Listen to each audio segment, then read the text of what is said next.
Good evening, class. Or morning. Or middle of the night, scrolling instead of sleeping. I'm Professor Dave. And this is Money 101. No textbooks, no final exam. Just a coin with glasses and a whiteboard. Today we're answering one question. What is money, actually? Not what the bank tells you.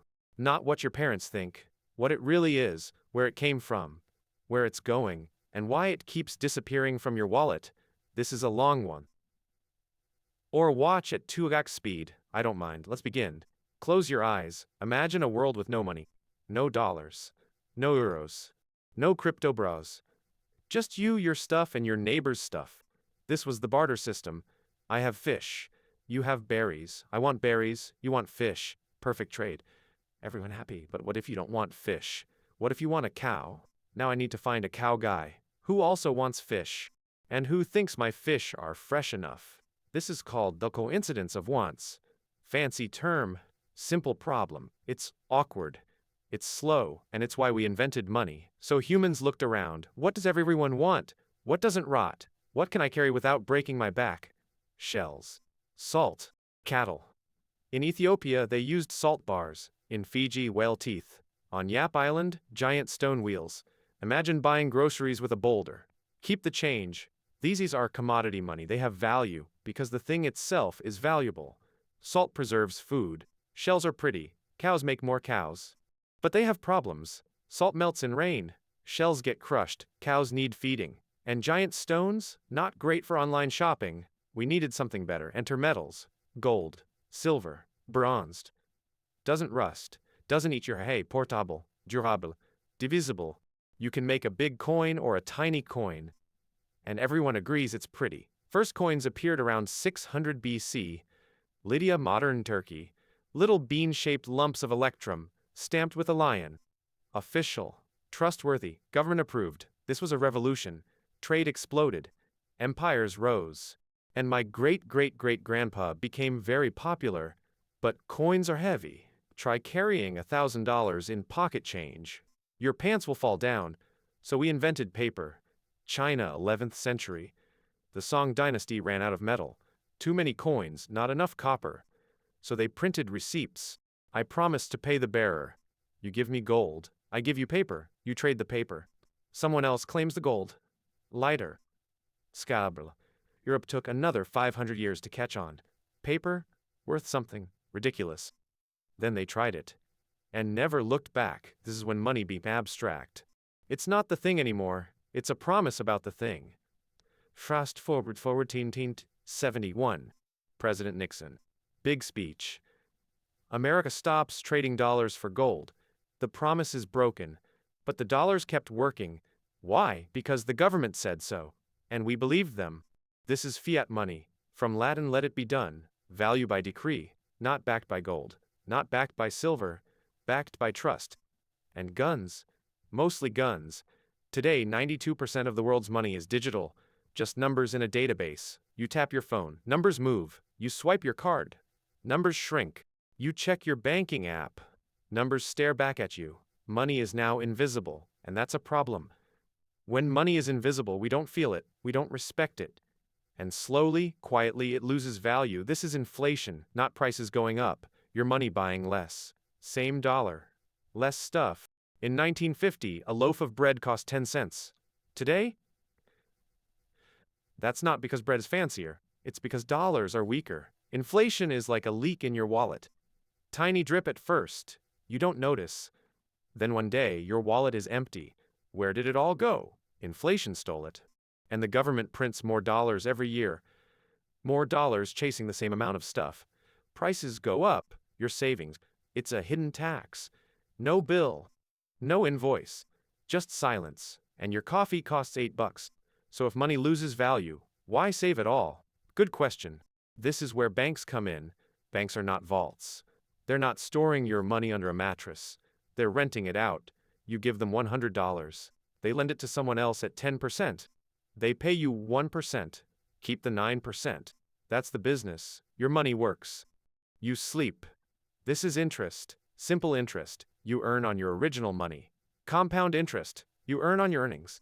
Interest on interest. Snowball effect. It starts slow.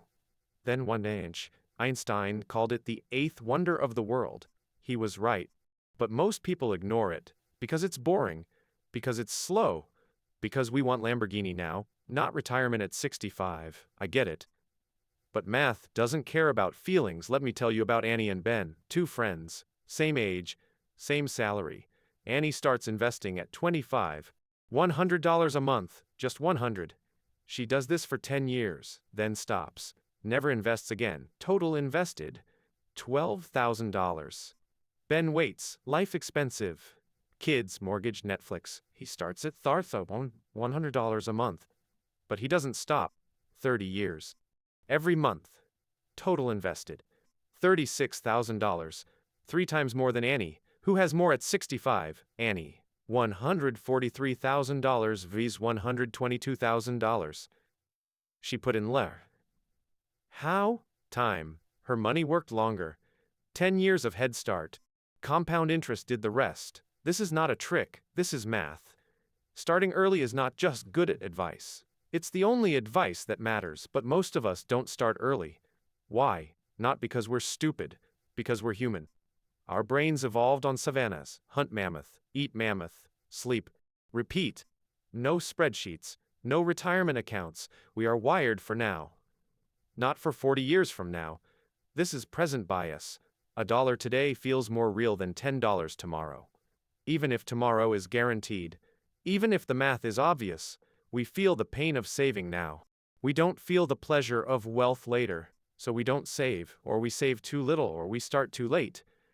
And then we blame ourselves. Stop blaming yourself. Your brain is fighting millions of years of evolution. But you can train it, small habits, repeated daily. That's how you win. Let's talk about spending. Where does your money actually go? Not the big rent. Car. Insurance. You know where those go. The takeout. The Amazon cart at 2 a.m. $10 here. Doesn't feel like much. But add it up. $400. $600. Sometimes more. This is not about deprivation. I'm not telling you to drink instant coffee and knit your own socks. I'm telling you to look. Just look. Open your banking app, scroll through last month. Every charge, every subscription you forgot about.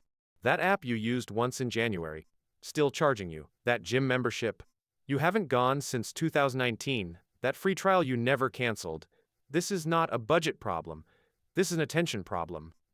Money flows to where attention goes. If you don't pay attention, it flows out. Forever. Here is a simple system. 3 numbers. 50, 30, 20. 50% of your income. Needs. Food, utilities, minimum debt payments. 30%. Wants. Netflix, restaurants, hobbies, overpriced coffee. 20%. Savings and investments. This is the 50-30-20 rule. It's not perfect. It's not for everyone. If you live in San Francisco or London or Tokyo, 50% for needs might be a fantasy. Adjust the numbers. 40, 30, 30, 60, 20, 20. The point is not the exact percentage. The point is the separation. Needs are not wants. Wants are not savings. If you treat them the same, you will spend everything and wonder where it went. Again, now let's talk about debt. Not all debt is bad. A mortgage on a house you can afford.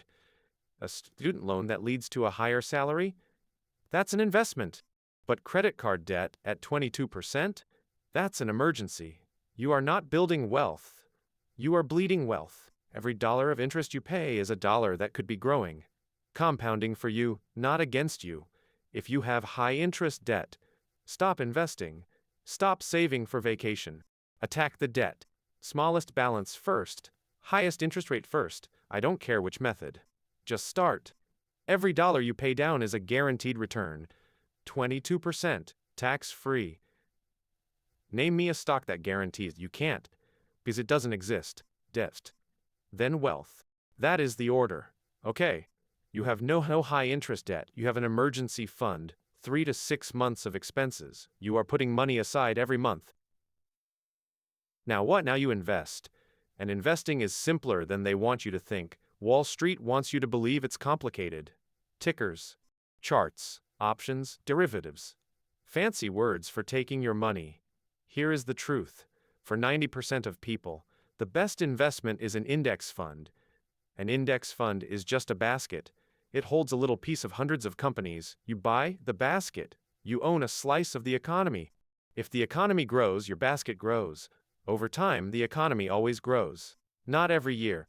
Some years it crashes. But over 20, 30, 40 years, up and to the right. Always, you don't need to winning stock.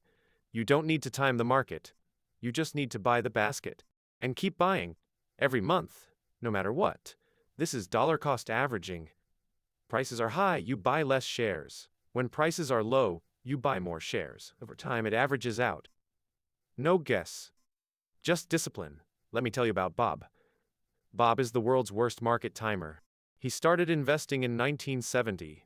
Right before a crash, he invested again in 1973. Another crash. He invested in 1987. Crash. 1999.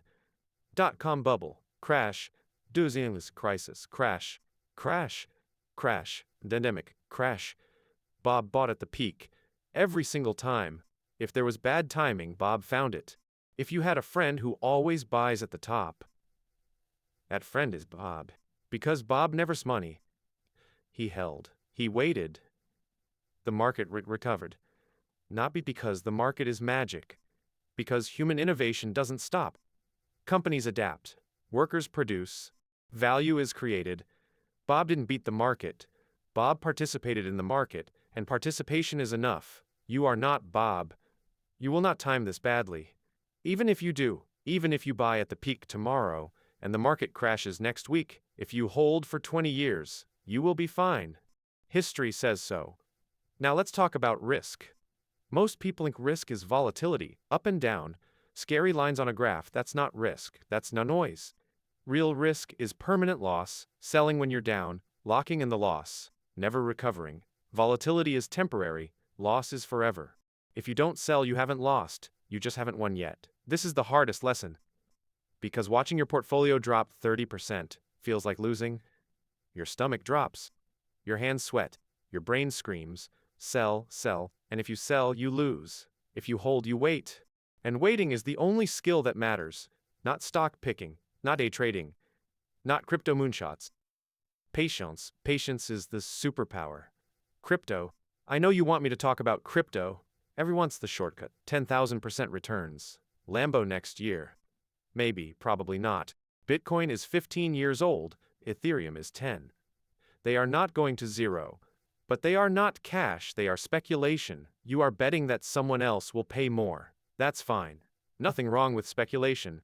Just don't confuse it with investing. Investing is owning productive assets. Companies that make things. Land that grows food. Intellectual property that creates value. Speculation is buying a digital coin. Hoping a bigger fool buys it tomorrow. If you understand the difference, if you accept the risk, put 5% of your portfolio in crypto. Maybe it moons. Maybe it crashes. But do not bet your retirement on it. Do not borrow money for it. Do not quit your job for it. The house always wins. In crypto, the house is volatility. Let's bring this home. You are not going to get rich quick. You are going to get rich slowly.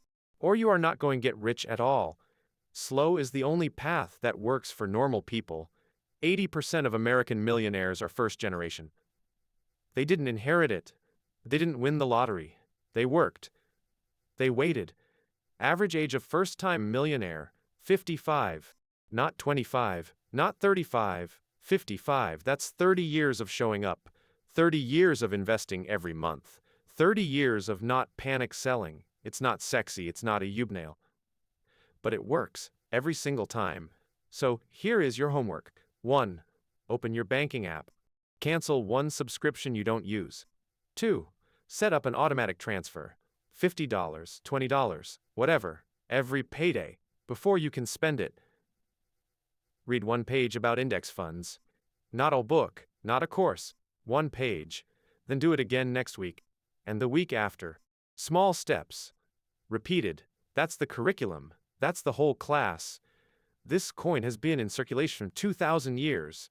I've seen empires rise and fall. I've been melted down, reminted, digitized, forgotten.